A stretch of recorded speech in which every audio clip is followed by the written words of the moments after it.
Hey everyone, looks like we are live. Thank you so much for coming and hanging out with little old me here on a Wednesday.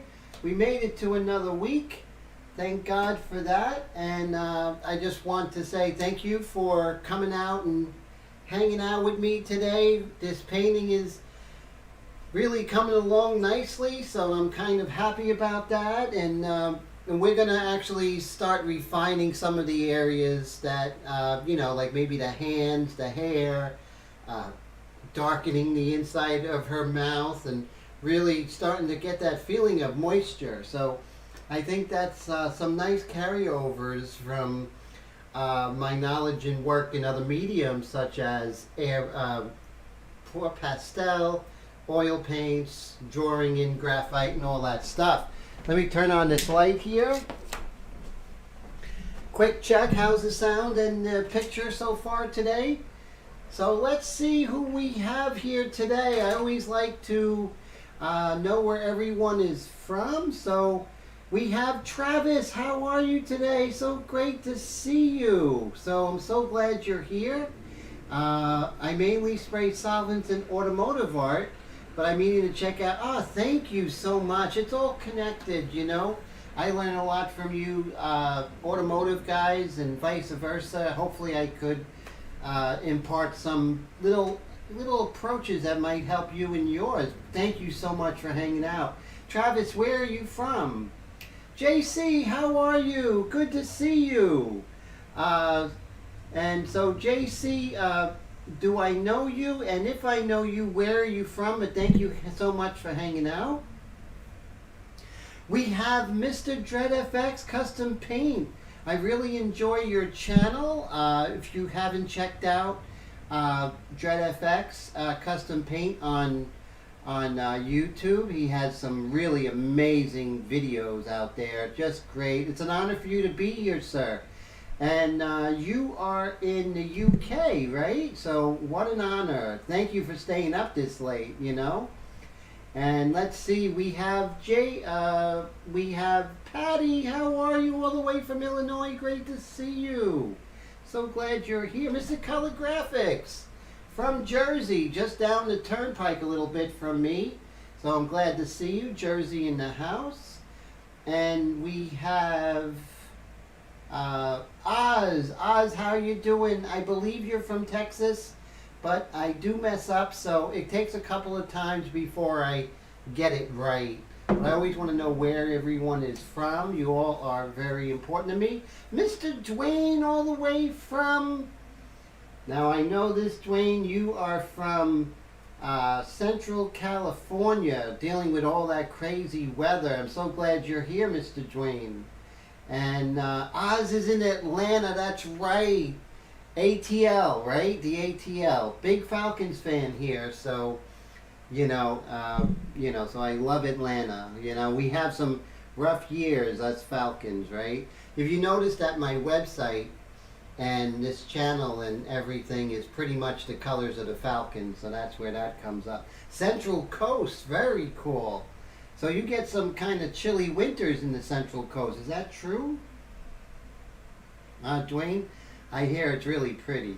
So that's nice. So I'm glad you get to live in a beautiful place. I live in New Jersey. It can be beautiful, but it can be really gray.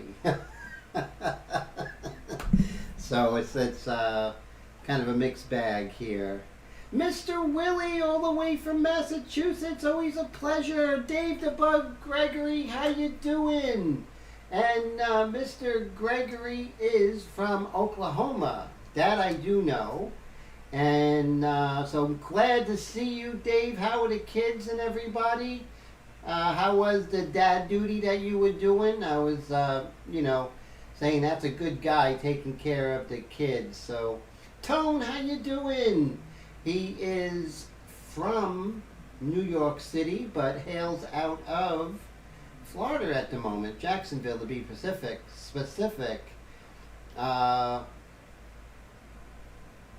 So we do get moderate weather. Oh, you do get moderate weather. Oh, okay, so nice and easy. That's great. That is really cool. Oh, cool. So Dave got some good weather going on there. That's good to see. Because I know Oklahoma had some tornadoes. You weren't affected by that, were you, sir? I hope not, because that's terrible. I know it was not Oklahoma City, but I think it was Tulsa that was hit. Of course, I could be wrong, which I usually, not usually, but I'm wrong enough. Let's put it that way. Let me see if I can straighten this camera a little bit. There we go. Look at that. Not bad. Not bad. Straight enough, right? All right, so let's get our picture of our young lady. Where is she? Pow, there she is. Great. And oh, Travis is in Minnesota. So great to see you. Yeah. So rain, snow, warm, freezing. Yeah, isn't March like a mixed bag, right? The kind of stuff that goes on in March, it's just out of control. So what I like to do, my friend, is when I start a painting fresh, even if I'm airbrushing, right? I'm still fresh with this painting. So what I like to do is start out with the detail mixture, and this way, you know, I'm not making like major decisions. Like a baseball pitcher coming out of the bullpen, he's going to throw some practice pitches before he sees live batters. So that's what we do here. Nick, how you doing? Great to see you, sir. Nick, you're out of Arizona, I believe, right? So very cool. And let's see. Oh, they were north of you. Thank God, Dave. I'm glad that... Thank God for you. So sad for the people who were affected. And usually between 40 to 60 in the winter. Wow, that's nice. That is nice. Oh, Nick, you're from Minnesota. Cool. So that is great. Love Minnesota. Go Vikings, right? Hey, there he is, Mr. Stephen Leahy, all the way from Ohio. Or are you in Massachusetts right now? So he is from Massachusetts, hailing out of Ohio at the moment. So great. We got 2 Minnesotas in the house, and nice cross section of the United States right now. We have the West Coast, we have Central, and we have the East Coast, and we have Mr. Dread FX all the way from the UK. What an honor. So thank you for that. Okay, so now I'm going to get my customized Extreme Patriot Arrow by Badger, which I love so much. And here it is. As you can see, it has the spring on the pack valve.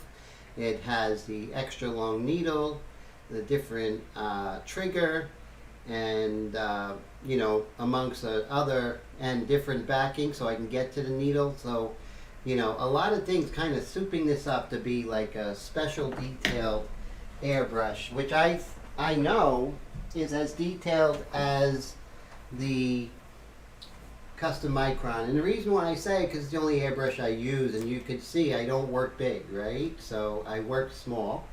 And let's see what we have here. Everyone's saying hello to Mr. Steve. That's his. Yes, I won. Thank you, Steve. I won one of the 543s in Steve Leahy's live stream on Monday. I'm so excited about it. So I have to go on his site and choose something. I want to choose something wisely. It's hard because, you know, how can you pick, you know, which masterpiece to have in your collection? So yeah, so Steve is really cool to have those giveaways, but now I'm honored to have, I'm going to be having my second Steve Leahy artwork, so that's really exciting. So I'm very, very excited about that. I got to get my water, which is right here. And I'm going to do about 4 drops of the detail mixture, 4 drops of water. Then I'm going to take the back of a paintbrush.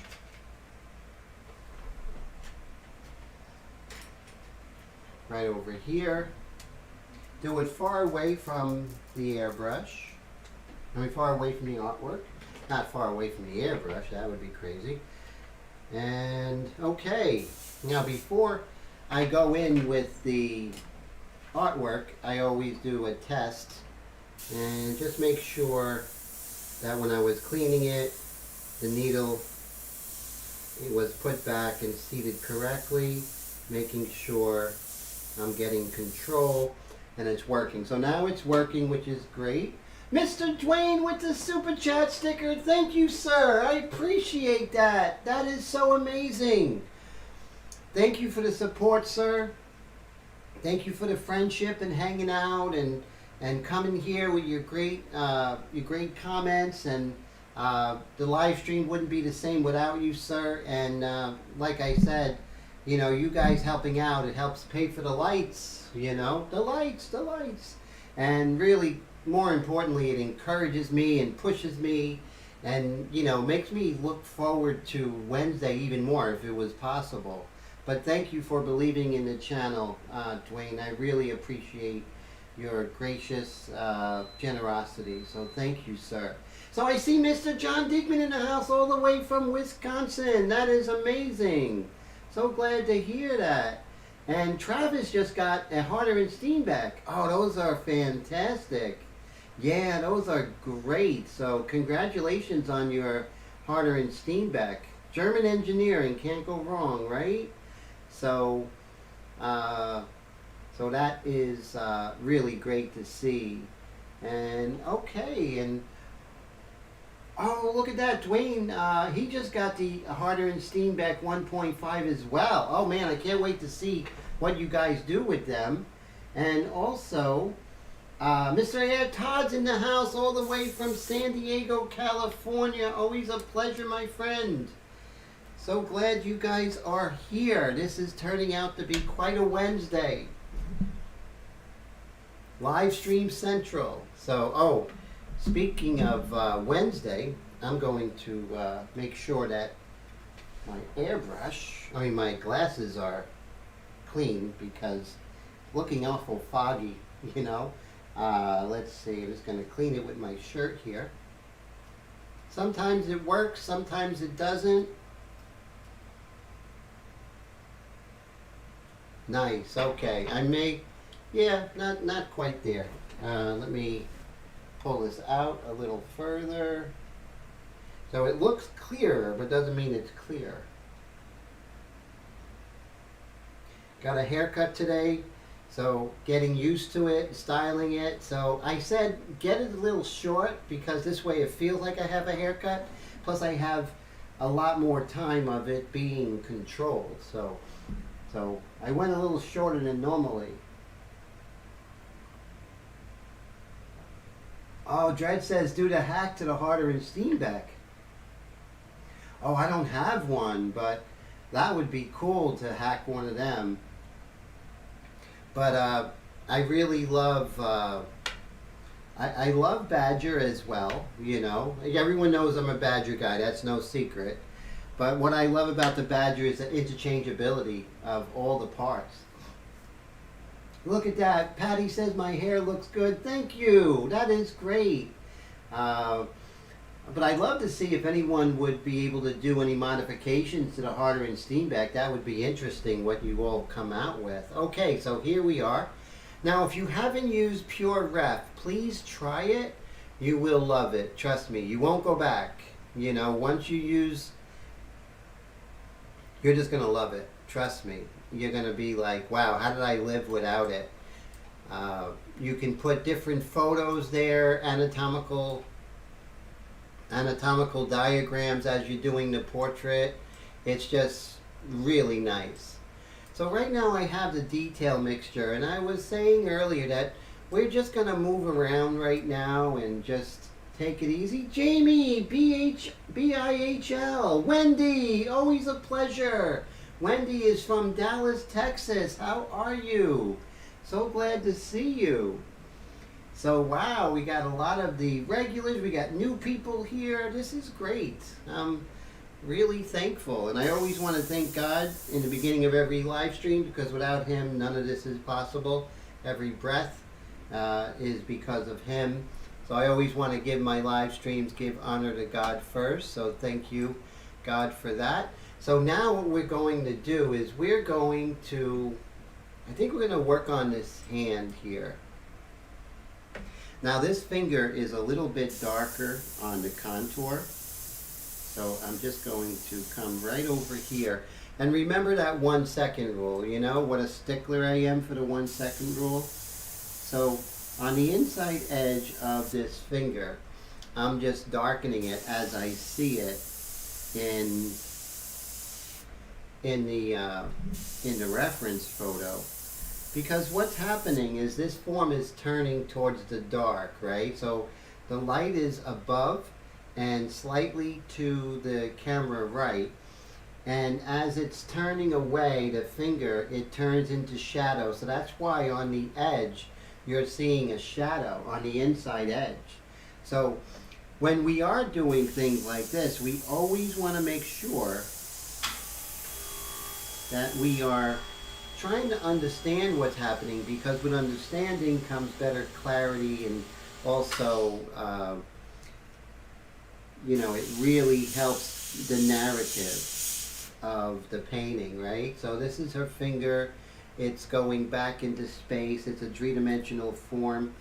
And as we're painting it, and we're thinking about three-dimensional forms and light and shade, that really is going to come, that's going to actually present itself in the work, it really will. And as you can see, I'm bringing down her finger, and then it actually comes all the way down this inside edge. So what I'd like to do is I take a pencil, because it's never too early or too late to work in pencil when you're painting, whether it's in color or black and white. So I'm just going to reiterate this contour here very lightly with the pencil. And I can see how it just comes in right here. And the great thing about the pencil is that you can always erase. If I was trying to do this like a cowboy with the airbrush, it would not be to my benefit. We're going to make mistakes, so let's try and make it so we don't have to hit a home run every time out with everything we do, right? And oh, thank you. Wendy says she looks almost finished. I appreciate that. She's coming along, slowly but surely. And so I'm going to use my freehand shield. I'm going to go perpendicular and not parallel. So the reason why I go perpendicular and not parallel, because this way I'm in exact control with, where that inside edge is. Now, let's say if I went parallel, I could get overspray and I could get like a cross, like I can go further than I want to with that inside edge, and that would defeat the purpose of going that extra mile with reality if we have errors such as that. So it's not only, trying to make it right, but also try and circumvent the errors whenever you can. The best defense is not to be there. Now, did you guys know that there are no muscles in the fingers? That's amazing. Now, there is a muscle here, right here with the thumb, but here there's no muscles. No muscles in the fingers. I thought that was amazing. Wendy says, I'm the lip master. That's cool. And Dwayne says his next wish brush is the Rich Pen. Those are hard to get a hold of, aren't they, lately? Are they still in manufacture? And so definitely I hear good things about that brush too. Very good things.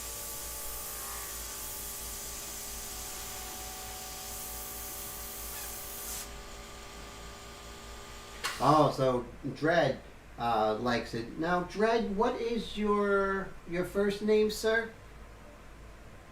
I don't want to call you Dread FX. Even though it's a cool name for your channel.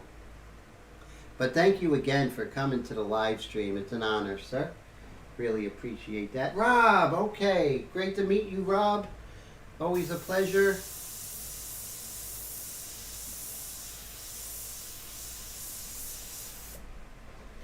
Doing great things on that channel.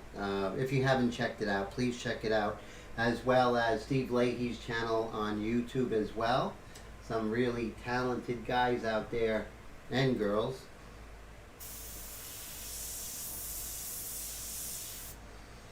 Now right here, so here's another thing I like to do. I like to get a stump, right, that I use with graphite.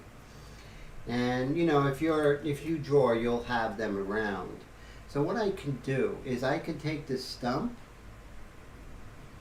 and I could use the stump to kind of reiterate the drawing and kind of do like an airbrush preview.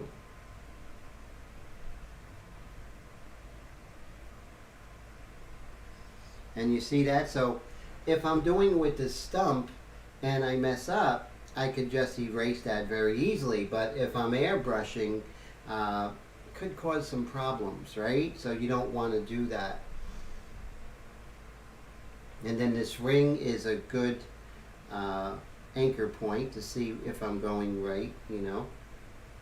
These wrinkles kind of follow along the contour of her finger. And then right here, we just have these little wrinkles, you know.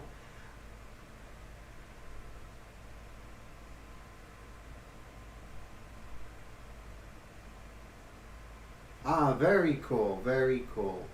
So yeah, Mike Learn, he does great things with his airbrush, which is really cool to see, definitely. And Steve Leahy does some great work with that airbrush as well.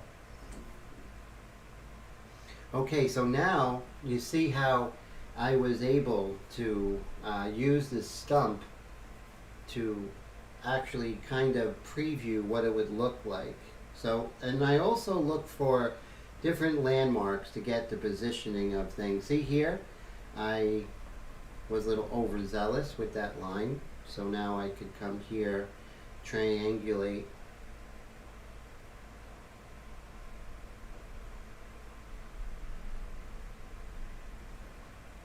There we go. So I like to hear, what music do you guys like to, guys and girls like to listen to when you're doing your artwork? Or do you like watching movies? If so, what movies? Is there different music that you do for different subject matter? Me, it's very eclectic, you know. It really depends on my mood, what's going on in my life, you know. But lately, like the last couple of days, has been like 60s Motown and 70s, you know, like Rolls Royce, and who is the other one? Oh, the Delphonics, you know. So really getting into that, and sort of gets me in the mood. Over the weekend, I was like listening to Bob Marley. That was really cool. It depends on the mood, not so much the artwork, you know. I think airbrush kind of makes me want to go more into the harder stuff, and then the oil painting kind of makes me want to go to the more refined classical stuff. And let's see.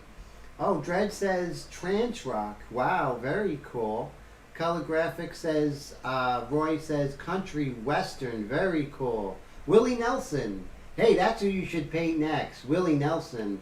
That would be cool, Roy. Shine says sometimes he likes Danny Elfman or cinematic stuff. Oldies and metal. Nice. Dwayne says power metal, the louder better. Very cool. That's really great. And Steve Leahy says his playlist looks like someone stole his phone. Very cool. Thanks for the insight.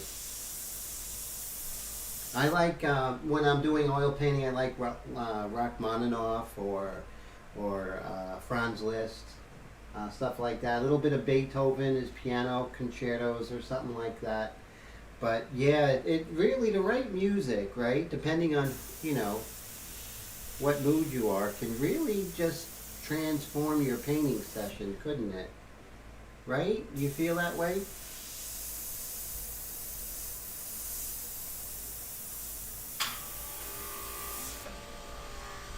Here we go. So you see we're working on her hands. And now I'm going to let that dry, but we're keeping in the back of our mind we're going to do some erasing.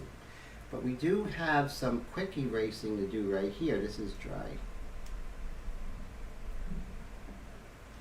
And once again, your friend and mine, a freehand shield.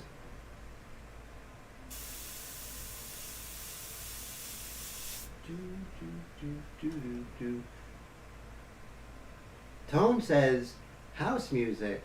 Hip-hop, sometimes slow jams, nice.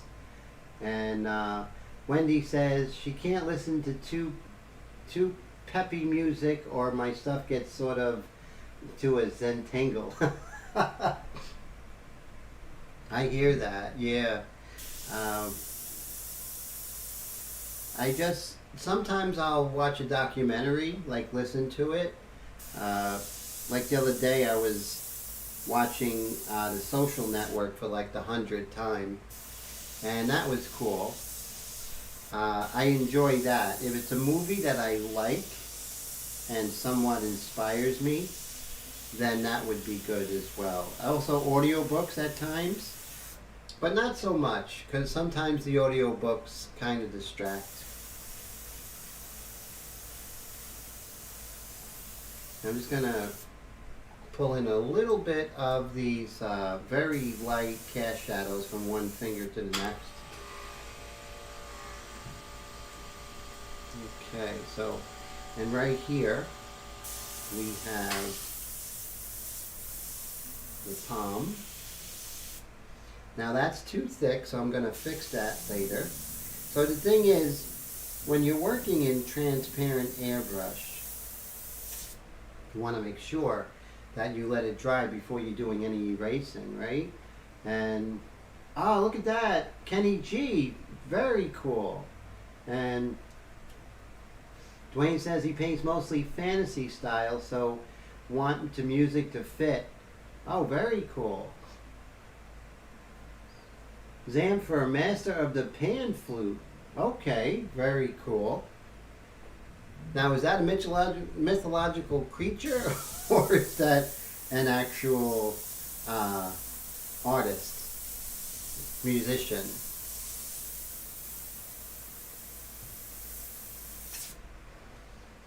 And as you can see, we're just slowly building this hand. And when I'm working, I like to follow the grain of the skin, right? It's not so much just to get the value or the shape, but also the grain of the skin. And that's where your skin texture will arrive. I feel skin texture arrives. It's not something that you do. It's something that you achieve. And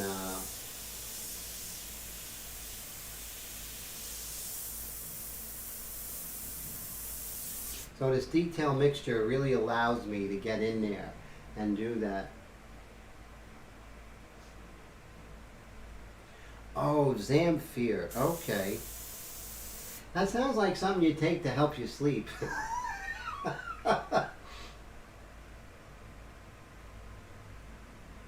Harris and Gary Glitter. Oh, who are those guys?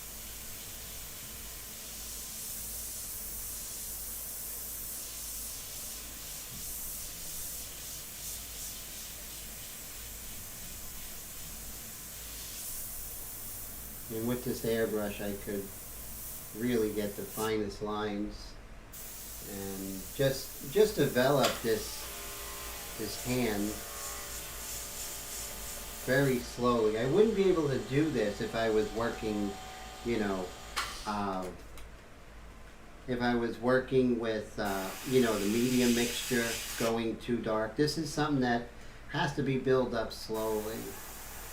There are some people out there who are like, Tim, you work so slow. Well, when you're building up layers upon layers, and you want to get skin texture, hair texture, you're never going to get that in one pass. At least in my knowledge, I'll never get that in one pass. That's something that has to happen, you know, slowly. A cringy 80s K-tail and form.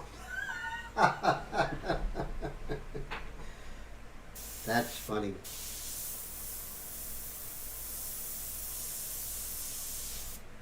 That is cool. So I was listening to the Delphonics yesterday, and just amazing stuff, you know. The Delphonics, who else? Of course, Marvin Gaye is amazing, just incredible. Just love that stuff. Of course, that's a little bit before my time, but it's just so rich in emotion, and that really gets me in a good mood, you know. Travis says, how many shades do you have in your grayscale? Typically 5. Interesting. You say, you know, that's a great question. I have the detail mixture, I have the light mixture, the medium mixture, and the dark mixture. So really 4 shades, you know. Detail, light, medium, and dark. So really 4 shades. And that's all you need. And it's how you work with each shade, right? So you could be working with that detail mixture, Travis, but really slowly use it. You know, you can, like anything else, you can use it with finesse, or you could really like blow it out. And there's a time to really push it, and there's a time for this finesse, right? And so even with the detail mixture, you can hit it like a hammer, but you can also paint a butterfly's wing with it, right? Same thing with the medium mixture. Theoretically, yes, it's really dark, but that doesn't mean you have to handle it that way. So, but what each mixture does give me is a broader range of darks and getting there quicker. So people might say, well, Tim, then why don't you just go dark really fast? Some people do that, and you know, I'm not here to tell you what was the right way, the wrong way. But for me, the way I was trained is to build up your values slowly, because as you're building slowly, you can definitely arrive someplace, right? And I want to arrive someplace. I want to get a translucency that even I say, how did I do that? Mr. Dave Gregory, thank you, my friend, with the Super Chat sticker. That means the world to me. 1999, thank you. That really, really super helps. It just helps every month. You guys do that. It adds up, and, you know, it just takes away the stress, and it just, like I say, it pays for several bills, you know? And, you know, then I just have to worry about the rent and everything, because, you know, like Steve Leahy and everything, this is like the whole kit and caboodle. This is where, you know, the art, you know, selling the paintings and doing the live streams and selling the classes and selling the airbrushes and everything. This is everything. I don't have another check coming in, so just you guys, like, you know, Dwayne and Dave and everybody supporting, coming to the live streams, and really, you know, letting people know about it. That is, to me, telling me that I'm doing the right thing. So thank you from the bottom of my heart, Mr. Gregory. It means the world to me, and really gives me that get up and go that I need. So now I have this eraser. So erasers are funny. I think Steve Leahy talked about it on his live stream, and he's so right. Sometimes an aggressive eraser is more subtle than a kneaded eraser, right? So you would think that this would do a better job, but this may tear into the paper a little bit more. So this is a mono knock, and it's a little bit more rough than a kneaded eraser, but as you can see, it seems to be more subtle and more effective. So those are things that, you know, as you paint more and more, what you would think is the way things are is usually the opposite, especially with supplies, you know. And Dave says he hopes to be in my shoes in a few years. Yes, definitely, you will get there.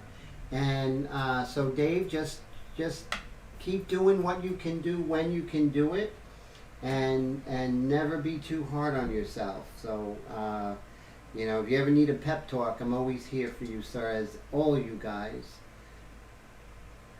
Yeah, so Travis says he does the same style. That's good to hear. Yeah, it definitely is for me. Like, I don't know if you guys see my pastels or my oil paintings. I was trained in that for many years, and so when I came into the airbrush world, although I did have some training, with Jonathan Pantaleone and looking at the great Drew Blair, Cass Fuller, Steve Driscoll, Jonathan Pantaleone, like I said, just watching his stuff.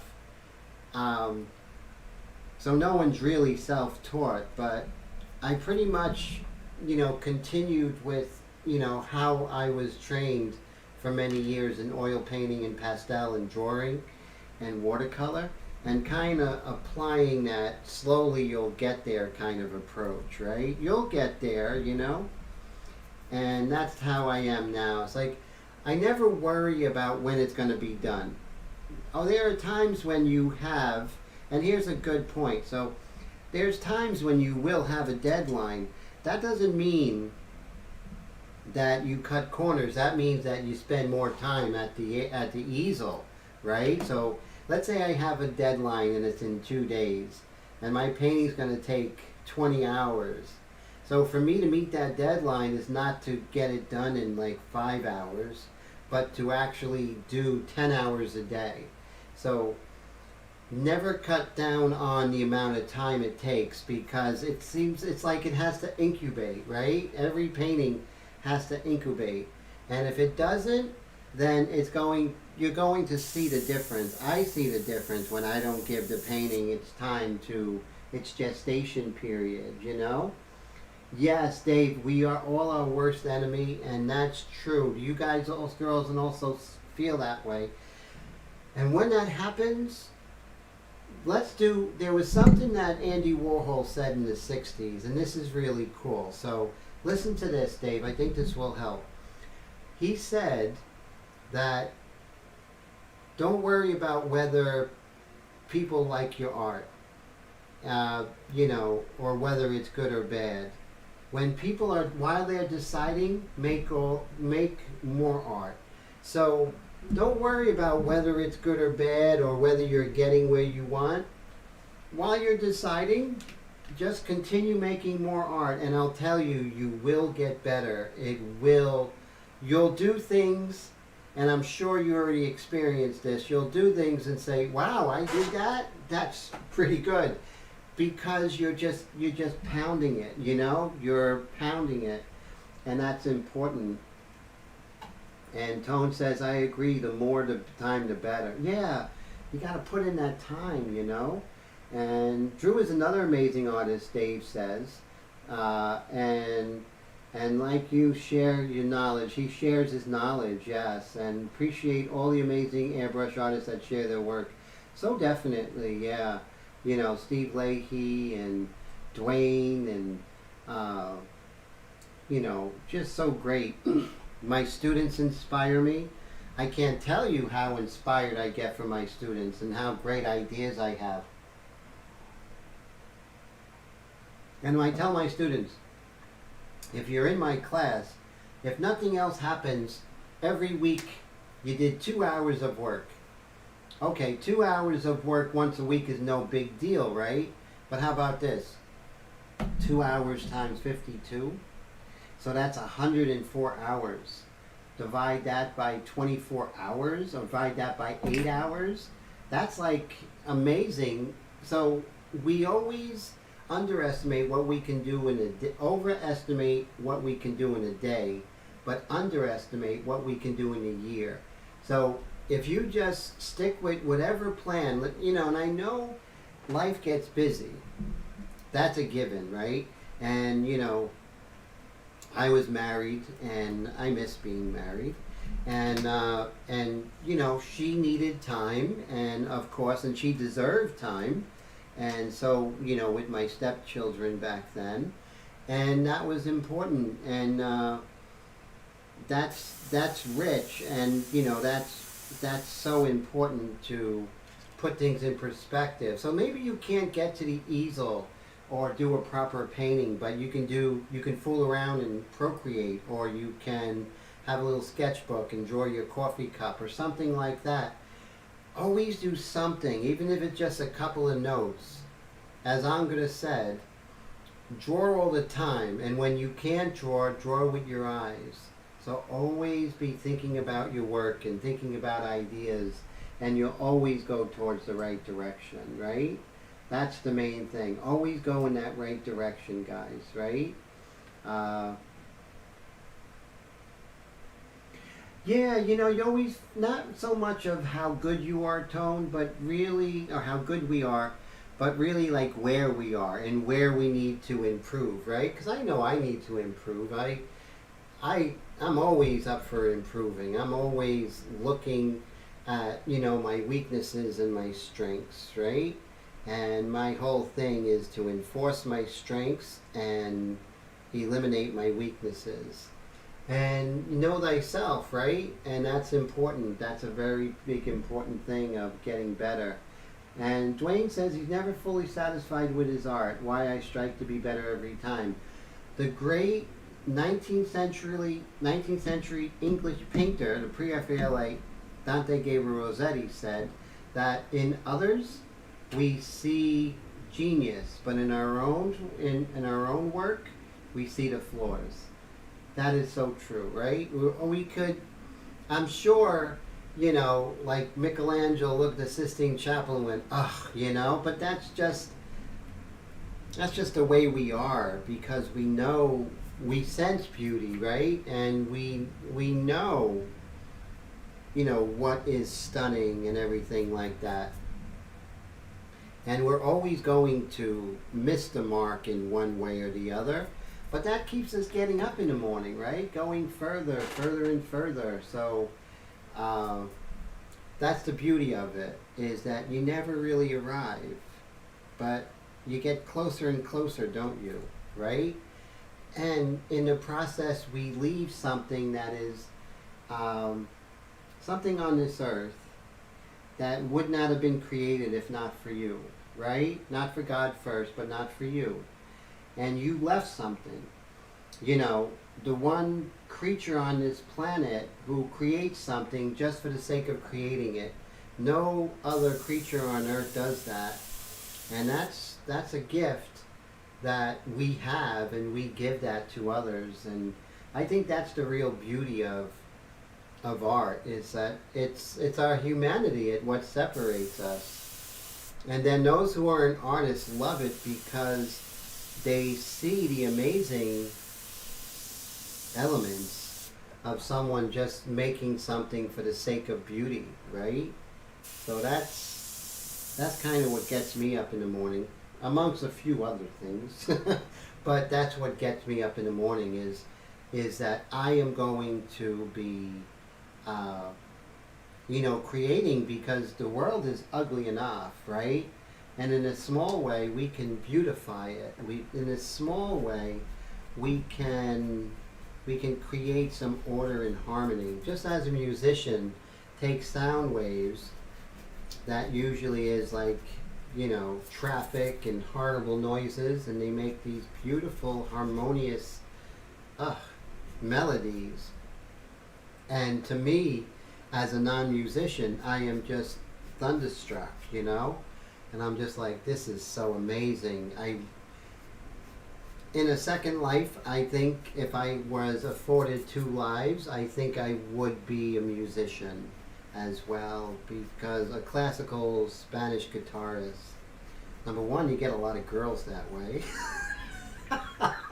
See, I'm always thinking that in that terms, But in another sense, it's just so beautiful, right? And so unbelievable. Patty says she needs to sign off. Hope everyone has a great week. Patty, happy belated birthday. I heard it was your birthday. And thank you for hanging out. Don't work too hard. You are amazing. And take care of yourself. And Dwayne says that's where improvement is, right? You strive to do better, and we always have to strive to do better. And and like if anyone like says your work's taking too long, that's coming from they don't understand. They don't understand that what you're looking for is not just a completion of a project. You're looking for a transformation, not only in your artwork but in yourself. And that's crucial. That's crucial, crucial, crucial. And if we could achieve that in our work, then that's going to spill over into our lives, hopefully, right? And then other aspects of our lives will have more harmony. We'll have more balance. And believe me, I need balance in my life. I know we all do. And I'm striving for it. So as I'm finding balance in my paintings and getting better with my art, I find that I realize the imbalance that's in my personal life that I need to work on. So art is really a microcosm of life, right? If we delve into this thing, right? This thing we just want to do better, and other people, they look from the outside like, that looks good enough. Why, that looks good enough. Why don't you just relax? But that's the same thing, in relationships, just finding out how someone is not good enough, but really caring, really looking out for other people, or creating artwork if you have a commission, taking it to that next level, or something like that, I think is,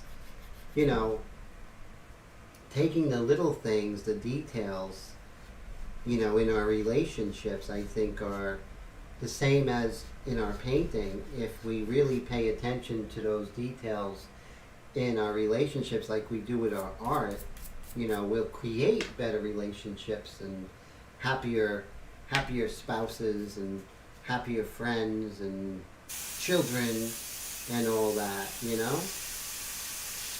People always sense when you're taking care of those details. Colette, how you doing all the way from Wisconsin? How are you today? So glad to see you.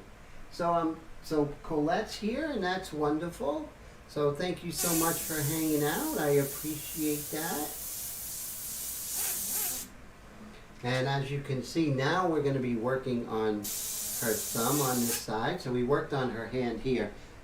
And what we're going to do is we're going to actually come in with the white pastel to really make those hands come alive.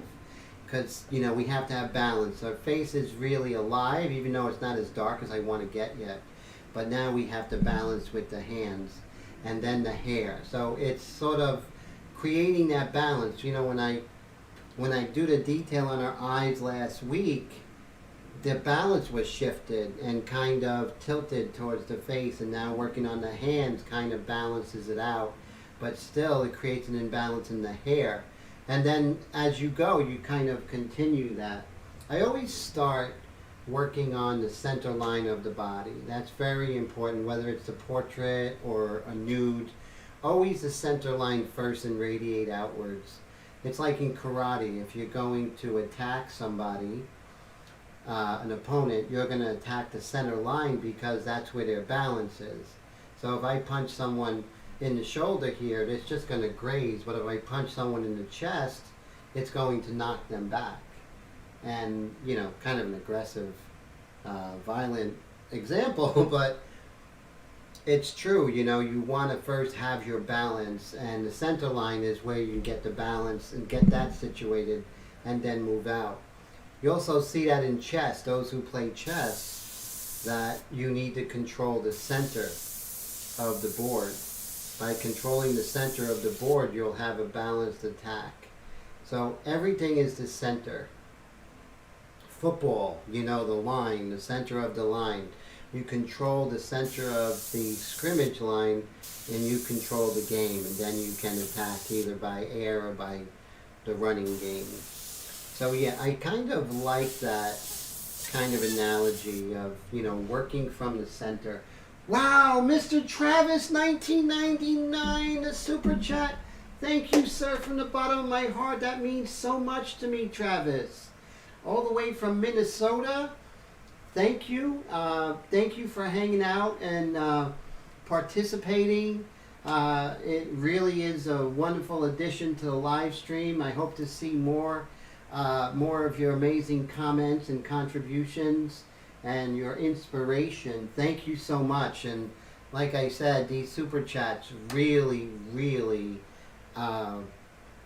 just do wonders and just make me so excited that, okay, I'm doing the live streams. Those are important for me to really focus on, because back in 2018 I was doing the videos and they were great, but I said I wanted to do live streams that really touch people and, you know, do paintings from beginning to end where people can see the whole process and ask questions. So thank you so much, Travis. It really means the world to me.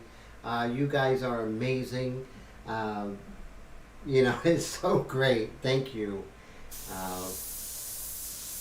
That is so cool. And then on the 21st, I always get a direct deposit from YouTube that helps pay, like I said, helps pay for the internet bill or the other bill, like the utility bill, and it just really helps alleviate a lot of the stress. It really is. Because a lot of times I'm like, I should just go back to work, you know, just go back to a full-time position. It was, you know, having that, you know, that income, you know, every week, you know. Of course, I wasn't touching anybody, you know, as far as with my artwork or teaching, but, you know, having that paycheck every week is just like, it was, you know, a different world. But, you know, I always say, do what you love and believe in, and you won't work a day in your life, and that's so true. But I also find that when you're doing what you're supposed to, the world God kind of finds a way for you. And I think that is really true, you know. And we talk about, you know, Dave wanting to do it full time. When you're ready, you'll just know. And it will be a tough road. I'm not saying it's not going to, but it seems like things will kind of fall in your favor. When you're doing the right thing and you're where you're supposed to be, things will fall into place. And these live streams and you all being so generous, that's living proof that things will fall into place, that God sees your hard work. So thank you so much, my friend. So now I'm concentrating on this hand, which is really interesting because you don't really see the hand as much, but the thing is, I think I have to kind of maybe darken the hand a little bit so it's more visible, you know, because sometimes you have to go outside of what you see, and you have to, we are realists and we are really working with our photo reference, but we have to know when to say, okay, the photo reference isn't doing it, so we have to make slight changes. And you can make changes like with the values, right? And that could really make a big difference, you know? So definitely. And Shine says, it's tough on your own. I feel you, always pulling multiple strings from metal art, motorcycle cars. Oh, wow. So you're doing the same thing, right, Travis? So, yeah, same thing with me. I sell paintings, I sell airbrushes, I sell my inks, I sell, you know, I do my live streams. And, you know, you have to be like an octopus, right? I feel like my website is the head of the octopus, and all the other things are the tentacles kind of pulling in. And then from all those things, then you get by, right? And that's the interesting thing of going on your own. You have to be super creative, and not just art-wise. You know, how are we gonna make these ends meet, right? And So definitely feel you there, that's for sure. So a lot of times it'll look like, Tim, what are you doing? It looks like nothing's happening. I know, it does look like nothing's happening, but trust me, things are happening. Again, I want to go with that stump. So what I do is I take that stump, and I had a piece of sandpaper here, and I put some graphite on it, or I can just use this, right? So I could take, let me see if I have a 6B. That's an H, so that's not dark enough.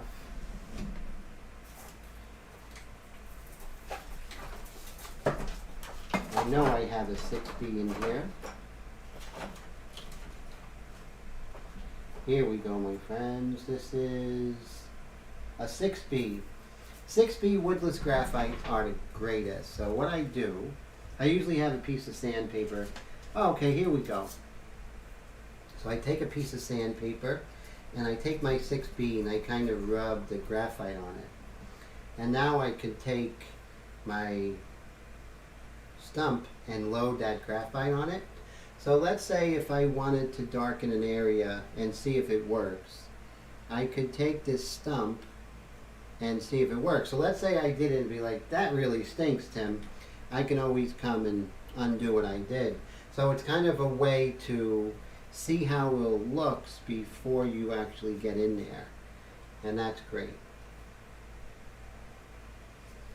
So, whatever keeps you from having to commit right away, because you don't want to commit and make a mistake. So this is going to keep you from making those mistakes that, yeah, I mean, we all know how to fix mistakes and everything. That's no problem. But the less we have to fix, the more we can just enjoy the painting process, right? And, so Nick agrees, and with Travis, and Dwayne says, same here. He airbrushes about anything on anything along with other irons in the fire. So true. And Rob says, same boat in the UK. You can't turn things down, when you're trying to make ends meet as a solo entrepreneur or an entrepreneur. And so Travis says, it's your passion, you will find a way to make it. So true, right? And things kind of conspire to help you get through it. It really is true. Dwayne says he even has a set of airbrushes just for cakes. Oh man, that's great. I do sublimation on cups, Here's a mug that I did, my Ink Flingers mug, and I have my name on it, and my airbrush is there, and I sell them, and t-shirts, I design websites. So, we do what we have to do to get by. It's so important. And so definitely, that's a great idea. I may take you up on that idea, Dwayne. I'll do some cakes. And Rob says, the hardest thing painted last week. Oh man, your best friend's coughing. I'm really sorry. My condolences, Rob. So sorry. And I know your friend is very honored that you did that. And that's just awful. But I admire that you kind of worked through your sadness and did that for him. That's wonderful. It stinks that it happened to your friend.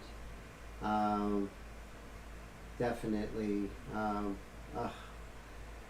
Yeah, it's so true. It's like we got to take those really happy moments and really treasure them, and just, we don't really know how amazing they are until they're gone.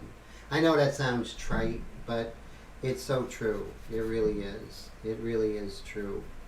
And that's why I need balance in my life. Although I'm doing amazing output in the studio, I'm kind of asking myself, what's my output in my personal life? So that's the balance I'm kind of working on right now. Put myself out there more, and that's one of the things we work on. Being an entrepreneur, working on your own, Yes, it's great. You set your own hours, but you're isolated. And that's another thing that, I love this live stream because a lot of us artists can get together on Wednesday nights and just chill out and just socialize, right? Yeah, we're talking about art and that's cool and all, but the main thing is the social aspect. And that's, I think, back in 2018, that's what I was really digging about it, is that there's a social aspect of something very solitary. And I like the social aspect of it. And that's why I miss art school, right? Art school, I just miss it. Because, just clowning around with the other students, right? That was the best part. Even though it was very serious, I was at the National Academy School of Fine Arts, studying with a very serious artist, Harvey Dinnerstein, and then with Ron Scher. So very stoic figures, and I was young, but we always found time to cut up and just do practical jokes and all that, while learning great art. And that's what I miss most about the art school days. When you become, to the point where you're not taking classes anymore, it's kind of a bittersweet thing. Yes, you arrived. You don't need to take classes, but, you kind of wish you could go back to those art school days. Mr. Patrick, how are you, sir? Great to see you. And so let's see. Travis says it does get lonely. He has a buddy that helps him in the winter when he's laid off. Love having him in the shop. That's really cool. Yeah, it's like we take for granted, although, it's a solitary thing and us artists like having those solitary moments. At no moment does any of us say we don't need people or we don't thrive when we have people to hang out with and talk and just touch on emotional levels, Wow, you had to film the process.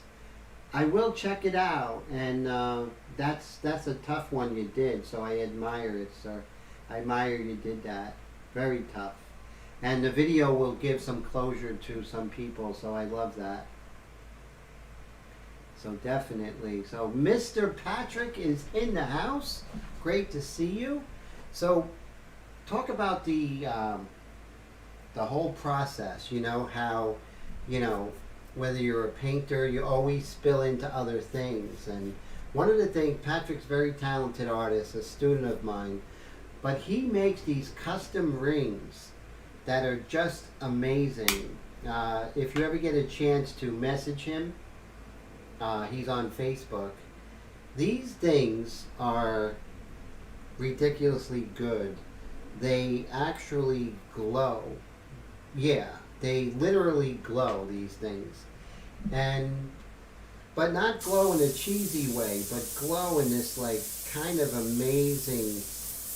The only way I can see it, you ever been into a planetarium? Where you go in there and they have this glow in some of the exhibits. And he does that, and he actually sells them. So if anyone is interested in giving a gift, having to do with, rings or something like that, I think you should check out his stuff because it's over the top, And for me to say that, I'm exposed to a lot of stuff, but that stuff is just real interesting and very artistic, right? Very artistic. And Dwayne says, your Harder and Steenbeck was the only reason he got one. Used a friend's and hated it, looking forward to using his new one. So, oh, cool.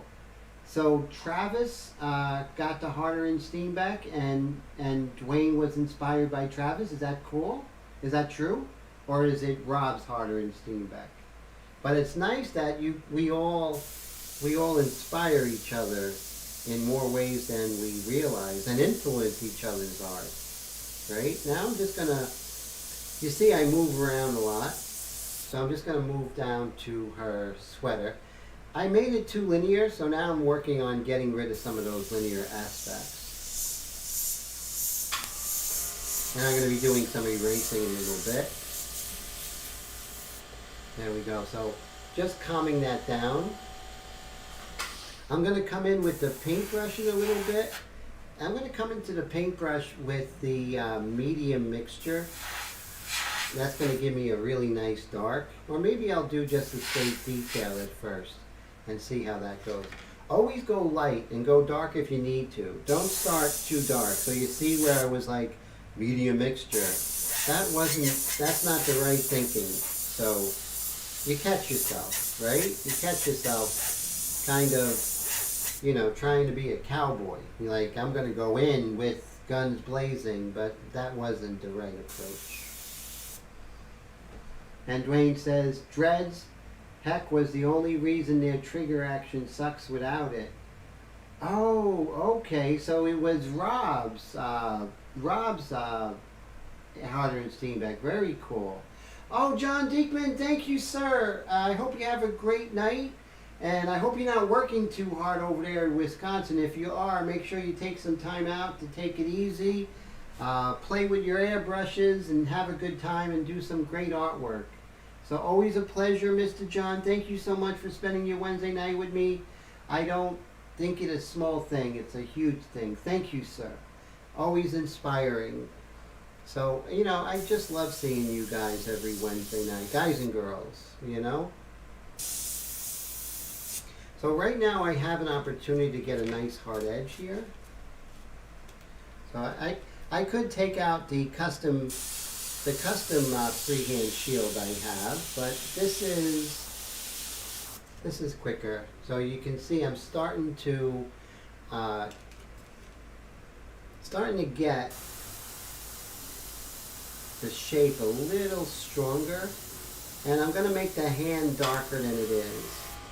And that's going to separate the hand from the hair a little bit more.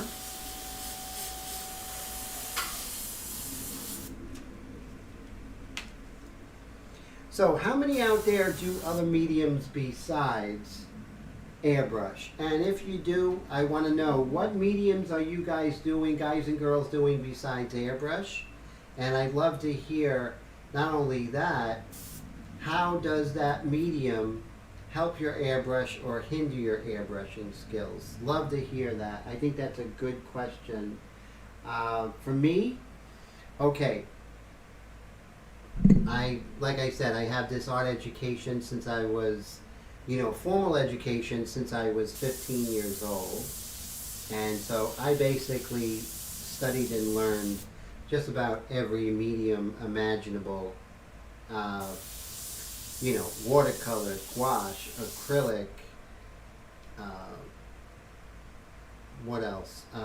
Watercolor, gouache, acrylic, pen and ink, oil painting, pastel, drawing, Conte crayon, charcoal, you name it.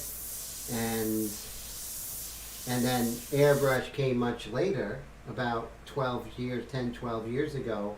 I started working in airbrush. So as you can imagine, working in airbrush, I kind of continued with the same principles as I use in my oil paintings, my pastel paintings, of working from light to dark and building up value and texture very slowly. So I asked one of my teachers, the great Max Ginsberg, when I was at the High School of Art and Design. I said, if I master one medium, will other mediums be a lot easier? And he says, that's exactly it.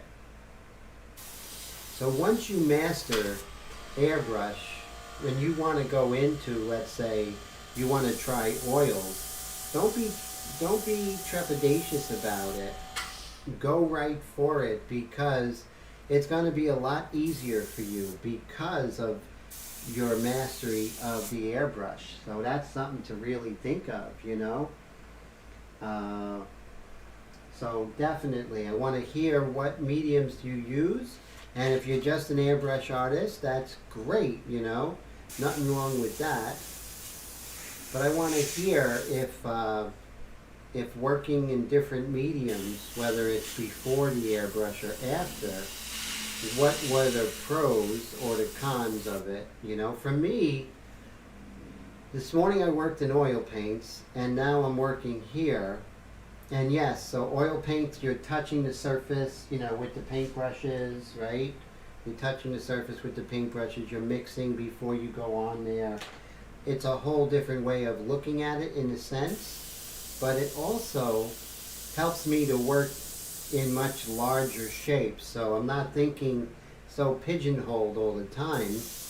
Now that I am working in oils, I know that it's also important to pay attention to the large shapes. So that's how that's helping me, you know? That's how that's helping me. So we're at 1040. This is going really well. We're still in the light mixture, but what we're going to do right now is we're going to use your friend and mine, the Blackbeard Wheat. What I like to do is just put it on there and just spray and kind of hit the openings. And that's where you get kind of a really nice texture.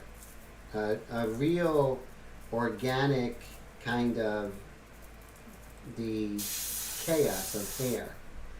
Really looks good.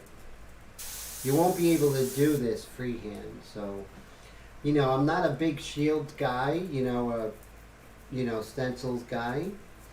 But when I do use them because it's needed. And that's exactly what's happening here. This is because it's super needed. And with the detail mixture, which is good because I could actually see some of these that I can reinforce with the darker mixtures, which is great. Okay, so now I'm going to take some of my detail mixture and I'm going to start working on some of the negative shapes of her hair. Hopefully that will work out, you know. Oh, the Airbrush Super 63 is coming out tomorrow. Oh, is that a digital projector? Oh, that sounds really fantastic. And Dave says, sure, Tim, I will jump on that grenade. Clay, spray paint, and charcoal, but would never say I mastered any of them. Oh, so you do sculpture. That's amazing, my friend. Spray paint, that's really fantastic, and charcoal. Charcoal's interesting. It's just too messy for me, but I do love good charcoal drawings, right? It's almost like painting. It's really wonderful. But I'm kind of an artist that don't like to get messy, and charcoal is just too messy for me. Although you do use compressed charcoal, which works as well. So what I'm going to do is I'm going to get one of the caps for these because we don't use all of them, right? We always end up with like no more of these and like 35 of those those tops. So let me get one of them. Let's see. If I was one of those tops, where would I be? Oh. Actually, it's in the pantry. Be right back.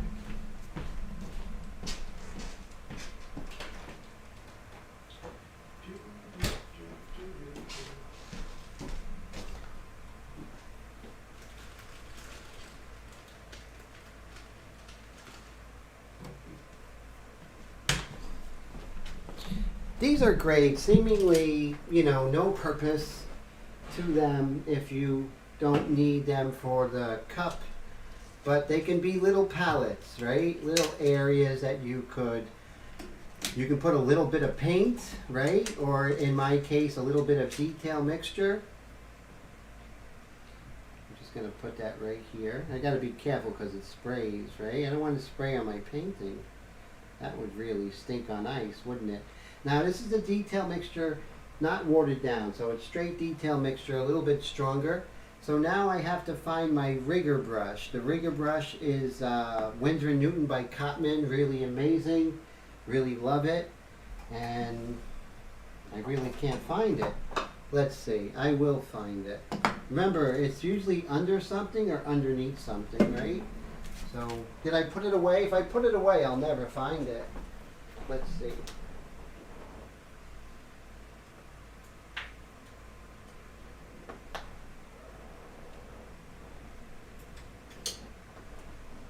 I have a couple of them. So we'll use this one. This one seems like a better one. Now I like using the dry brush technique. Again, with the knowledge of pen and ink. Like Mr. Dwayne worked in pen and ink, and that could really help you when you're doing detail because you know about getting rid of the extra moisture and then going on to your artwork. And pastel and oils in junior high school and high school, then went on to airbrush in high school. Wow, very cool. So you're about the same age as me, Dwayne. Cool. And Jamie says, sorry, listening to you guys while painting, doing a crow in watercolor. That's wonderful, Wendy. And Travis says, I'm mainly airbrush and automotive paint, but lots of metal art, guitar, music production. Oh, that's great. It's all connected, right? It really is. So now that I have this here, I'm going to, and this is what I said about, doing oils, is I'm looking for the bigger shapes first. And that's what oils really does, working with the bigger paint brushes first and then going to small brushes afterwards. You don't want to get too detailed too soon. So now you can see I'm just working on some of these big negative shapes here, as you can see, and also making sure I'm getting the direction of these hairs.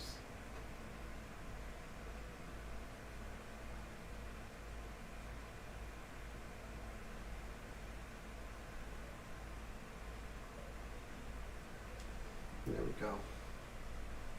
So now we, with the paintbrush, we're able to do things that are, you can do them in airbrush, not saying you can't, but for everything there's a best tool for it, right? And I feel this little liner brush is the best tool for the job.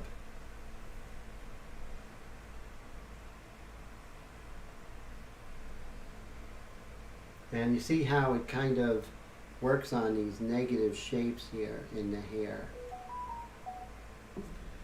And the thing is, you don't want to paint spaghetti, so you want to make sure that you break it up, where the hairs twist and turn, and so there's like very interesting shapes, right? It'll disappear and then it'll appear.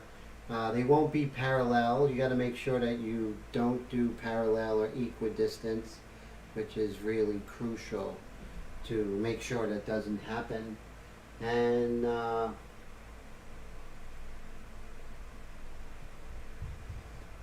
let's see here, what I missed. Dwayne says 55. Yeah, exactly. Same age, my friend. And young guy,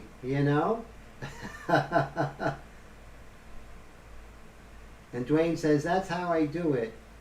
That and the cordless drill. Oh, cool. Cool.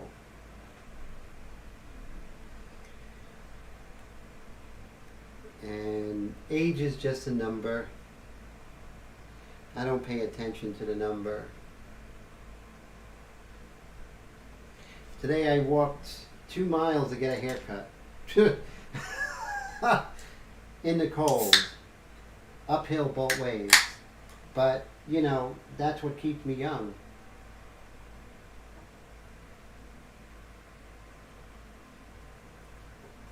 Oh, love a ginger ale.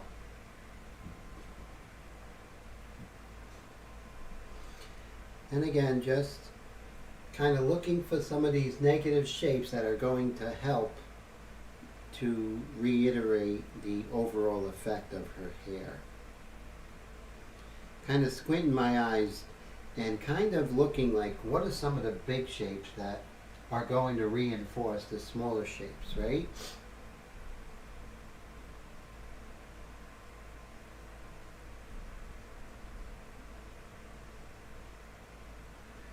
Don't paint spaghetti. Very true. Yes. And that took a while for me to get, to make sure I don't make everything equidistant and the same size. Hair is controlled chaos, and I always say that hair is something that you build and you arrive at the ending. Hair is kind of something that you're doing from the very beginning of the painting to the end. It's just a cumulative effort, you know. It's just over the course of your painting. You're just doing this, you're doing that, you're hitting this shape, you're hitting this highlight. You know, you're doing all these different things that, you know, and then at the end, you know, you're like, oh yeah, there's the hair. There she is, right? And that's how I do it. So when I tell my students how to do the hair is just, you know, follow the process, let it germinate, you know, water the seeds, keep working as we're doing now. See, like right now we're working on a live stream and like, Tim, you doesn't look like you did anything. No, we did, because there's a lot of stuff that needs to be taken care of to get to that finish line. And it can't be done with a thought of finishing. It has to be a thought of just adding detail, going back, you know, getting the large shapes, hitting the small shapes. And then before you know it, you're like, hey, that looks pretty good.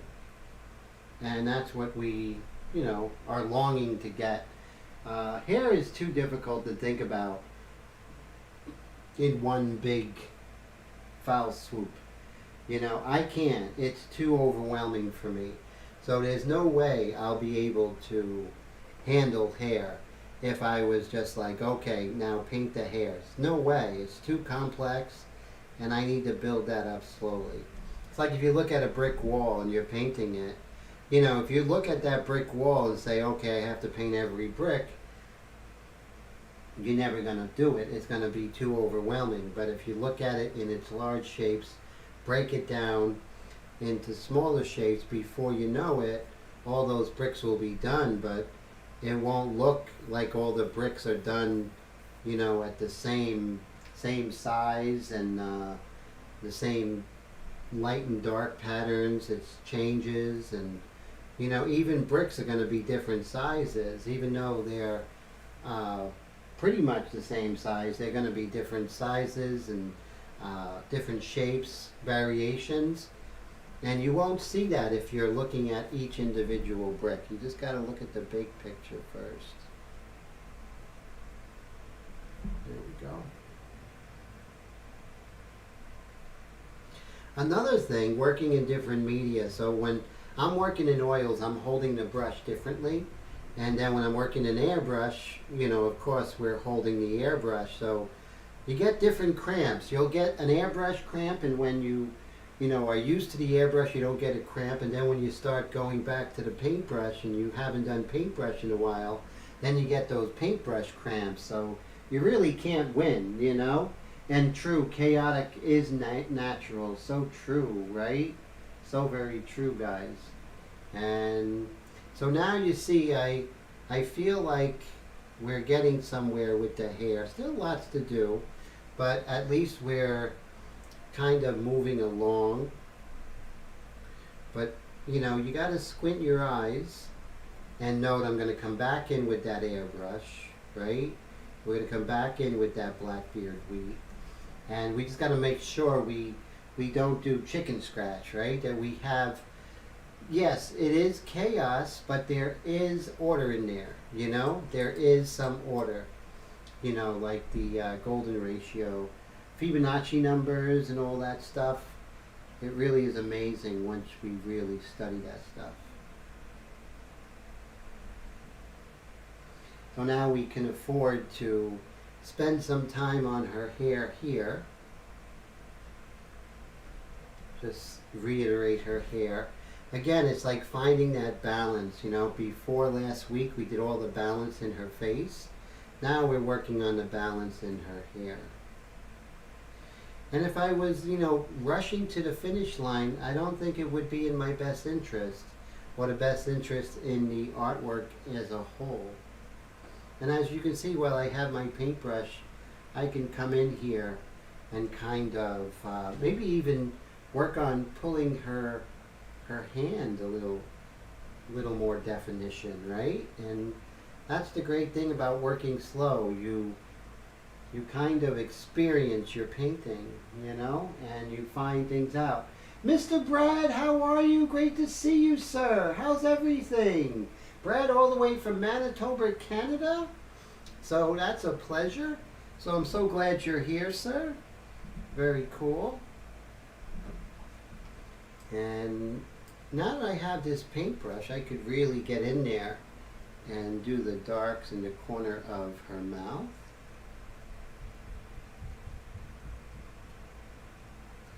So you can do cross-hatching, different techniques, and then smooth it over. You see how, like right now, I just have the dark mixture, but the dark mixture does some really interesting effects. And now I could really accentuate her lips and a three-dimensional form inside her mouth.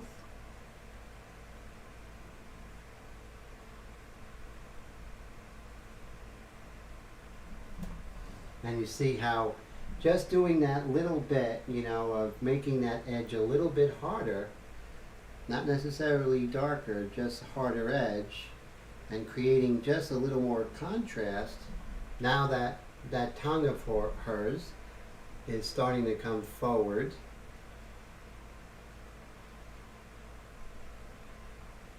And you can see towards the center, it kind of lightens up, right? But right here, her tongue's going back into her mouth. So now we can just darken this up. And cross-hatching really works. So that's where, you know, different techniques. Now I can do some cross-hatching techniques, which will work in the painting. Okay, can I go a little darker in the nostril? It's not in the picture. But I'm just going to go a little darker in the nostril just to create some form right there. Okay, now I'll continue with her hair a little bit. So you see, as you come in with different techniques, it really helps. Now the hair might look a little flat, but when I come in with that white pastel, it's going to really pop, you know? And that's really fantastic. Let me take another swig of my ginger ale here.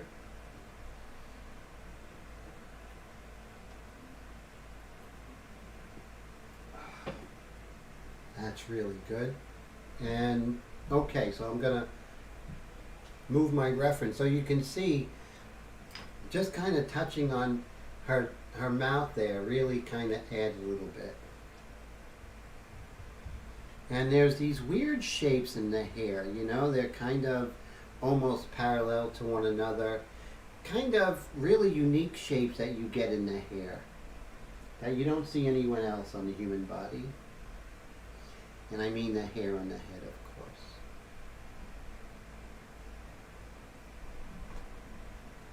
Like I said, hair is cumulative. You can't think of it as a whole. You just got to, well, first you work on the helmet, I always say. Paint the helmet and then paint the individual hairs. But when you paint the helmet, first get that helmet down and then get the larger shapes of the hair. And then from there get the groups of hair and then the individual hairs. Right now I have this. I'm going to take this and I'm just going to hit that. See how that really brings out the shape. Just at this point right here, we have this beautiful edge that kind of starts and disappears. And those are things you find when you're moving around a lot. John Auguste Dominique Ingres, 19th century French neoclassical painter, said, paint the ensemble, paint everything together so when people look at it, it looks like it was painted in one breath. And that's so true, you know, you want to move around and you don't want to make it look like it was an eye, a nose, a mouth, but like she's one person, she's one moment, this all happened together. The parts belong to the whole, right? And that's why moving around is really crucial.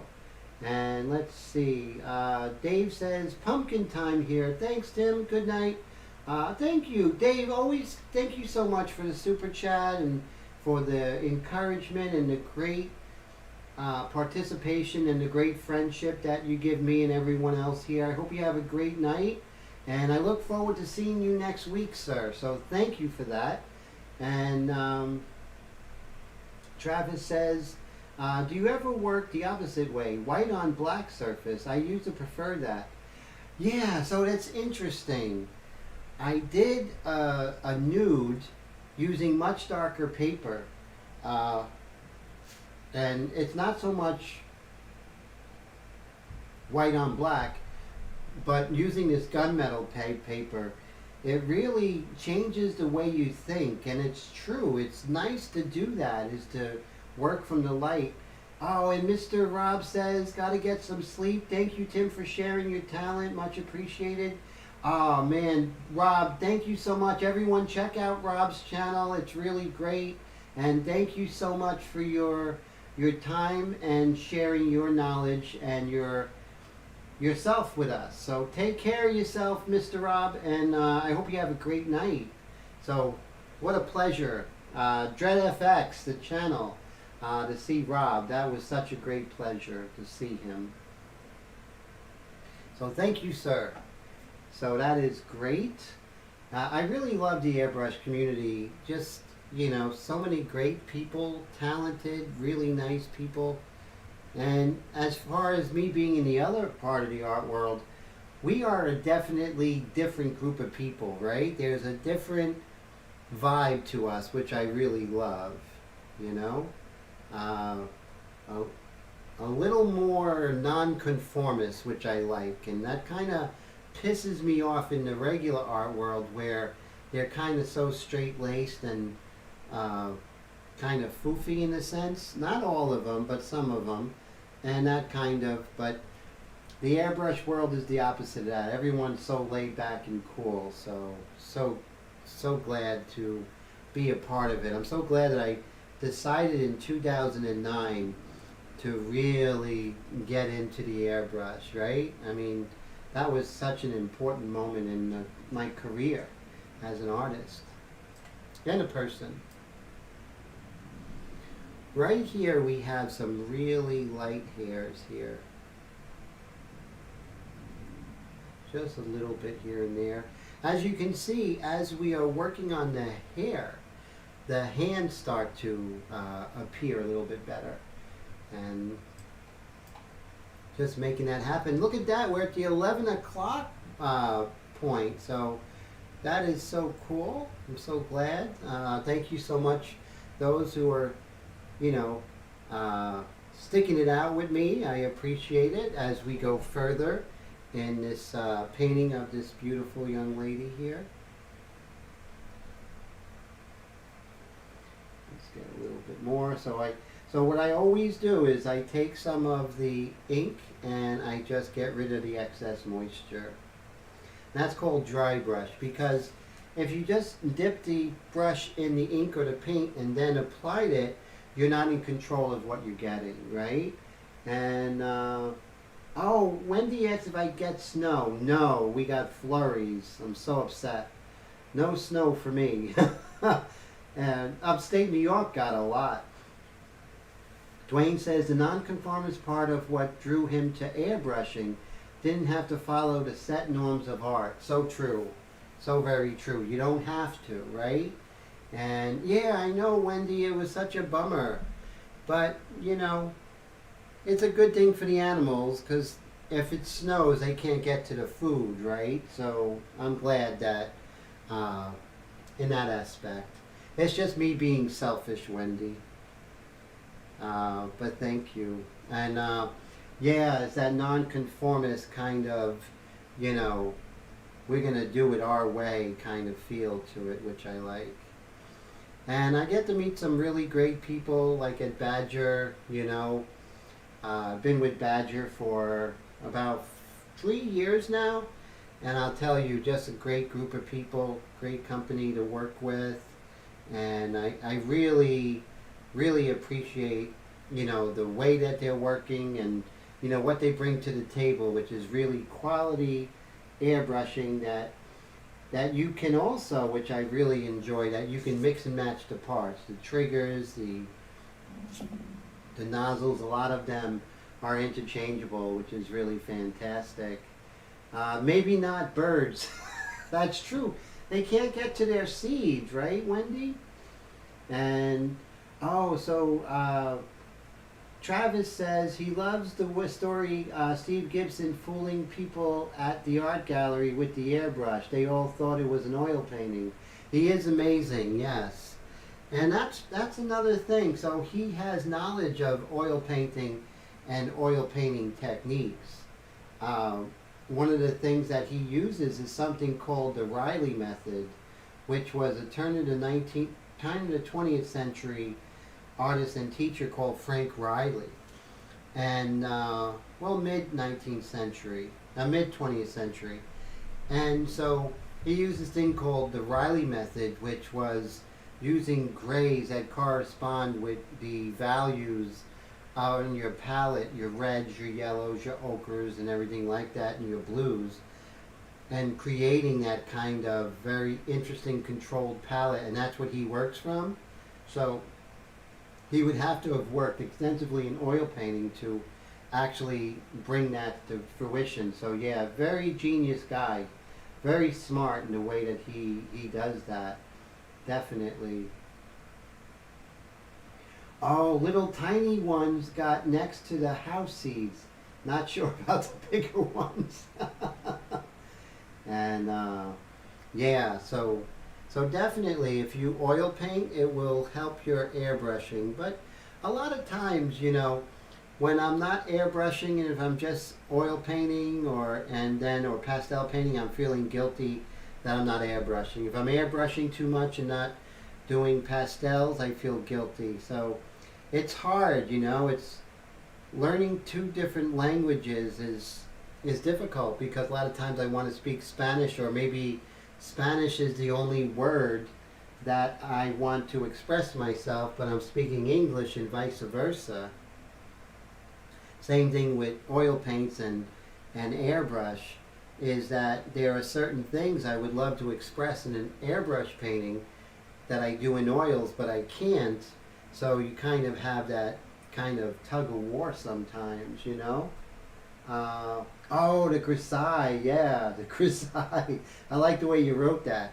I'm big on grisaille. So one of the reasons why I started this technique was back in the early 2000s is that I was working exclusively in pastel, but I was doing India brush and ink underpaintings. But then I discovered the airbrush, and I was like, why don't I use the airbrush for my underpaintings? They would be much more refined than a brush. And then what happened was I fell in love with the airbrush, and the rest is history. So yes, so grisaille is actually the main reason why I started using the airbrush in the first place. Jean-Auguste Dominique Ingres, Jacques-Louis David, all my favorite artists used the grisaille. It was really big in the 19th century French academic period. Artists like William Bouguereau and who else was really big with the grisaille? I would say the Venetian painters, right? Veronese, Titian, they use an underpainting but with Venetian red. And so that created the feeling of blood underneath, right? So also, here's another interesting tip on why grisaille was made.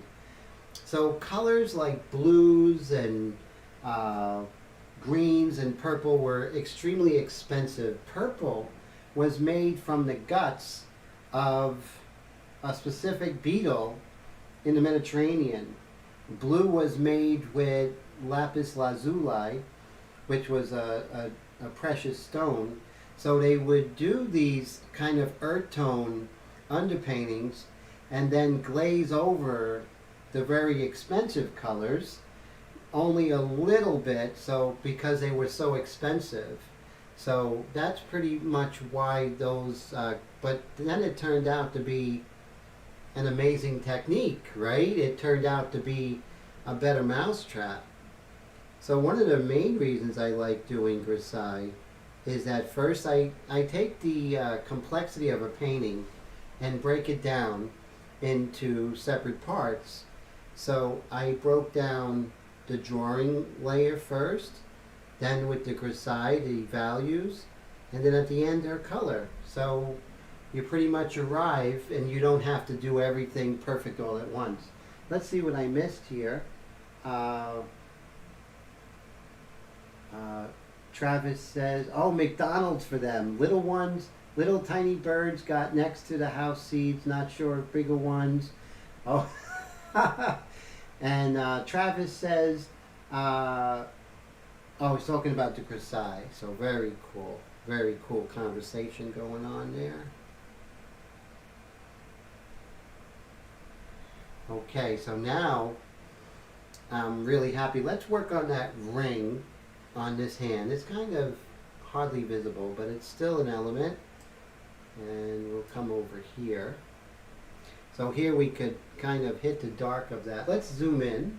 Let's see if we can zoom in on that ring. The light is right there, so it's going to be quite bright. Okay, so here's that ring. So right here we have this hard edge.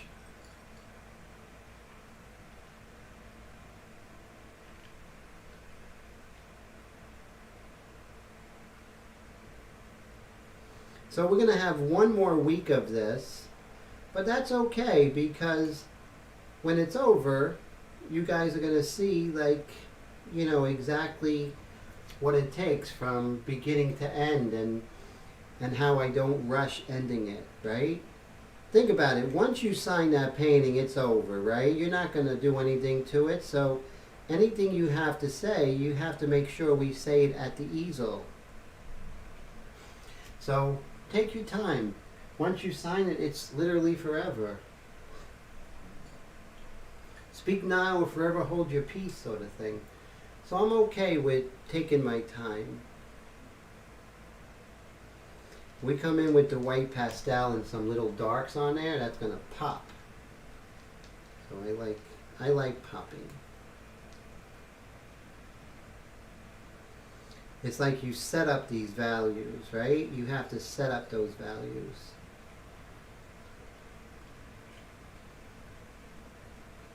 And do that 1 second rule.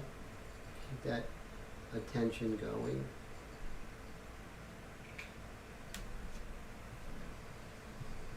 Okay, let's see.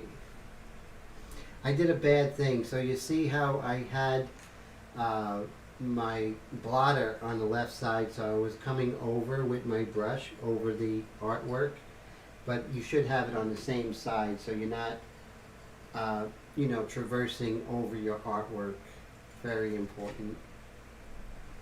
Those are good habits to have. Bad habits to not pay attention to that.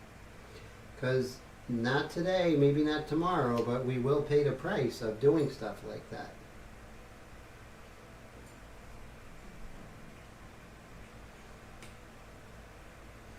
Just reiterating that hand there. Little by little we'll get there.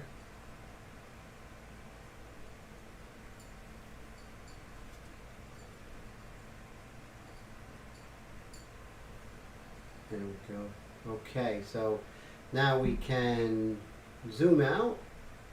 I did what I set out to do. Let's see if we could kind of create a nice contour here. There we go. And little by little. So now I have this brush with the detail mixture. I can go ahead and make contours here, right? And then kind of fix it if I need. But here's my moment to really kind of accentuate what I want to. And Travis says, wow, you're very educated. That's awesome. I believe nowadays red is the most expensive pigmentation. Pearls are getting crazy awesome too with the technology. Yeah. So it's great today. They're using chemical reactions. Manganese, right? So I believe manganese is manganese purple, where they take magnesium and then phosphorus or something like that, and they kind of chemically combine it, and when they chemically combine it, it makes this kind of purplish water, and then they pour water in it and let that water evaporate, and they end up with this. We got a loud dog outside. That's interesting. So it makes this kind of magnesium kind of jelly, and then they put it in a kiln and they let it dry. And when it dries, it becomes like a rock, and then they grind it, and that's how they make that purple. And these are like some colors that weren't available back then, and they're a lot less expensive to make, you know. And so, like over here, I'll show you, which is interesting. I think you guys are going to find this interesting. So, working with oils kind of helps me a little bit with my airbrush, because I'm learning more about the science of pigments.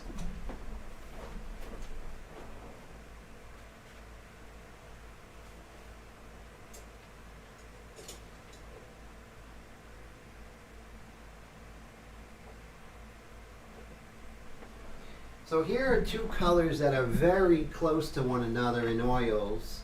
Winsor & Newton is a good color. This color right here is called cadmium red, and that's made with cadmiums, and it's very expensive to make. So this tube is probably about $45. And a very similar color, not as good as this color, but this one's called quinacridone magenta. And what that does is there's a chemical process that they make, and like I said, this one would probably cost you about $15, and this one's about $45. So they're coming out with chemical reactions that really help. But like, even like what the, like right here we have some earth tones. And these earth tones here, they're like a fraction of course of those reds, right? So you can get a big tube like this for the price of a smaller tube of a cadmium color or a cobalt blue. Like this tube right here, I think was only like $12, and that's a lot. That's burnt sienna, because earth tones are basically made from the earth, you know, like different rocks and stuff like that, yellow ochre, and that's what they used. So that's like my palette.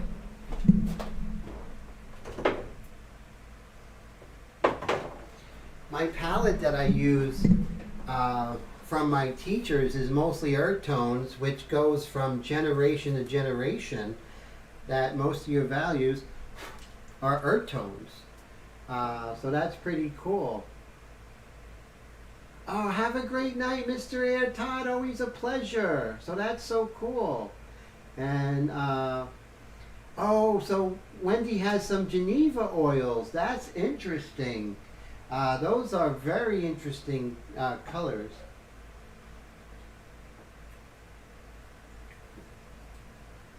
That gentleman, he's a very interesting, smart guy. And Travis says, the reds are very expensive in the auto world. $1,200. Yes, because they're probably made with cadmiums, right? That makes sense, Travis. The most expensive is the color shifting. Some of those are $425 to $500 a pint. Holy cow. Yes, it's so true. It is the pigments that are expensive, right? There are some pigments that are like super, super expensive. That could run you like $100 a tube in the oil painting world. So there are like student grade paints in the oil painting world, but the thing is they're made with more fillers and less of the pigments, and that's why they're getting away with putting.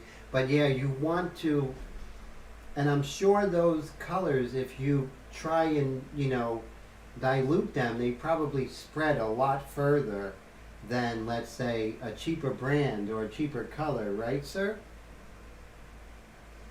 So that is really, really wild. So I love that. That's great insight. So thank you for that, sir. Okay, so now we're working on this here. And let's see if we can start erasing some of the pencil lines in the hair. So I'm going to come here. Well, first we'll go with this little bit of a less aggressive eraser. And we just want to get rid of some of these extra pencil lines.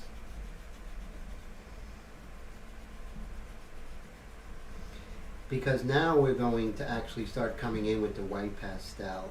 And I think we're going to have some really nice effects with the hair. So blonde hair is interesting because in blonde hair there's very little darks, right? You don't have too many darks, mostly lights. And then right here. So when I'm erasing, I go in a direction or the grain of the skin or the grain of the hair. And like I said, it's all layers on layers. I'm going to be coming here, and I know I'm not going to be done.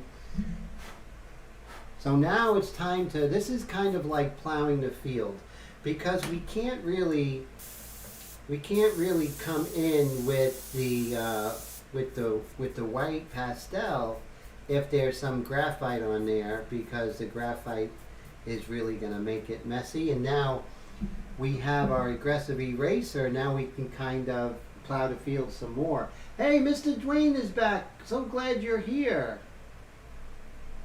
So Omas, how you doing, sir? So Omas, I'm thinking of doing one in color. So that's something, maybe not the very next one, but the next one after that. I'm going to start doing some color on this channel. So I might need a little more time to prepare exactly what I'm going to do. But yes, definitely, if not the next one, definitely the one after that is going to be in color. So great question, Omas. Yeah, I do love painting airbrush in color, so I am going to do that. I kind of wanted to concentrate on black and white on this channel, but yeah, I think it's time to do a color one. That's a good idea. And Travis says, yes, House of Color is 100% true pigments. 1 pint reduced enough to do 2 fenders and a tank on a custom chopper. Have to spray it black first, so the pearls. That's amazing. Yes. So you really get what you pay for. So if you spend more money on, let's say, House of Color, you're spending more money on the front end, but that paint is lasting you forever, right? In a sense, you're knowing where that extra money is coming from in quantity and the quality that you can get from it. So that definitely, that's great insight, you know.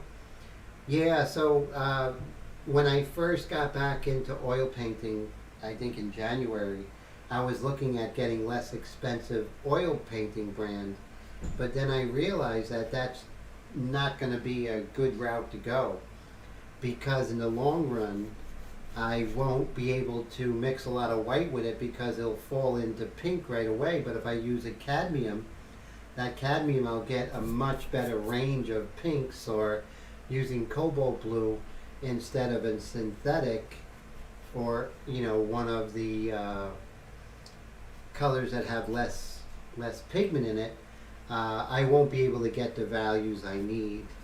And also, the more pigment, the more it's going to color shift with time. So yeah, either you pay now or pay later, right? That's the thing. That's the only thing. Pay now or pay later. And so now you can see I'm kind of plowing the field here, getting rid of some of the ink, and now I'm going to come in a little bit with the white pastel. Not to the finishing point, but just establishing. Also, right here, I was working on this sweater a little bit. I'm just going to remove some of these lines. Just give an indication, right? An indication sometimes is a lot better than being super literal. So that's what I'm doing right now. Just getting rid of the super literal aspects of that sweater. And Dwayne says he used to use House of Color, still have a bunch of the candies around somewhere. Very cool. Oh, cool. So Omos will buy it. Oh, that's great. So thank you for that. That's great. And I'm looking forward to, sharing my color techniques with you guys, Omos. And I think you guys will like it. It's an easy approach, right? And it takes away a lot of the mystery of it. So, yeah, I do enjoy working in color, and I do want to do more in the channel. So thank you for that, Omos, and I definitely want to do something that you would really love. So I'm excited. And thanks for the inspiration. Yeah, because I was kind of on the fence. Now you got me. I'm going to really do a really nice color painting on this channel. It might even go quicker than my black and whites, believe it or not. A lot of times in color, I kind of, when I'm working in color, my mind is in a different place, right? So I move a little faster in color, it seems.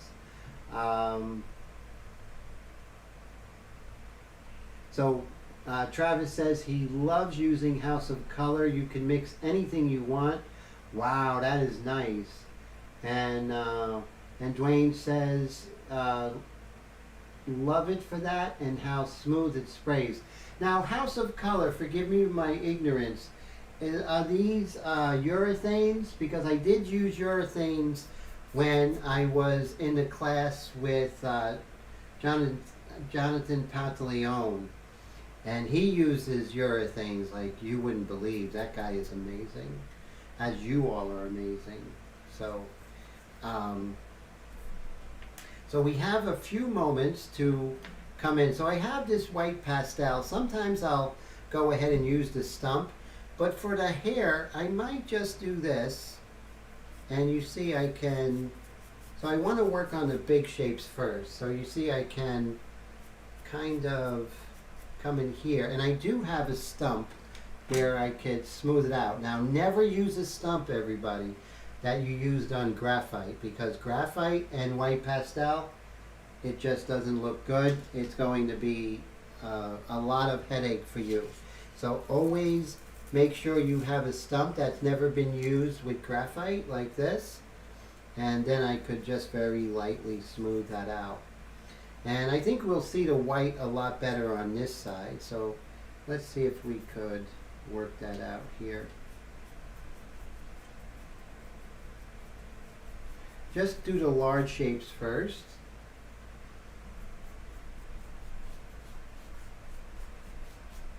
Just like so. And now we can start to kind of, but always try and do that 1 second rule. You know, look for a second, paint for a second. So right here, so watch this, how I can take this edge with the white pastel, and now that brings that hair forward, right? See how that hair comes forward now? And it gives depth and everything like that. Oh, acrylic urethane, yeah, it was very, very amazing. Brad says these black and whites make the best underpaintings for any color portraits. So true. I've been using this technique for this, for the underpainting of my oil paintings, and it's been quite fun. And so, and that's something cool. But definitely I want to do something where I go full bore color with the airbrush. I think that would be a lot of fun for the channel. It will be a lot of fun. And it will be outside of my comfort zone, which is always good. It's always good to be outside your comfort zone. I believe in that. And let's see. Great feed, Brad says. Have a good night. Thank you so much, sir. Travis says they do have a smell, but airbrush work very minimal. Oh, okay, cool. The fan is important. Yeah, I actually got a sore throat when I was working with Jonathan and the urethanes, so that really was a little rough. And then we can just do some hairs here. So you see now, you know, we're getting some of that payoff with doing all that hair now. And sort of brings out the blonde hair, the elegant blonde hair. And then the same thing, we could reiterate some of these moistures in her tongue while we're here. And we are at 11:30, always promised a full 2 hours. Guys, thank you so much for hanging out, taking your time out on a Wednesday just to talk with me, every one of yous out there. I just want to thank you from the bottom of my heart. Thank you so much, Travis, for the super chat. Thank you, Dave, Gregory. Thank you so much, Dwayne. You guys are just so amazing. Thank you for the support, and I really enjoyed my Wednesday with you guys. It is a highlight of my week, definitely. Have a great weekend. Stay creative. Don't be too hard on yourselves. It's all the process, and just working is going towards the final project of you creating artwork that is going to be out of this world. Great to see you, Travis. Great to see you, Omas, and Wendy, and Todd, and Clutch, Dread FX, and you know, you guys, Dwayne. It's always amazing. Brad, I hope you all have a great weekend, and thank you again for an amazing live stream. The 2 hours went really quick, and that's all because of you all. Bye, guys.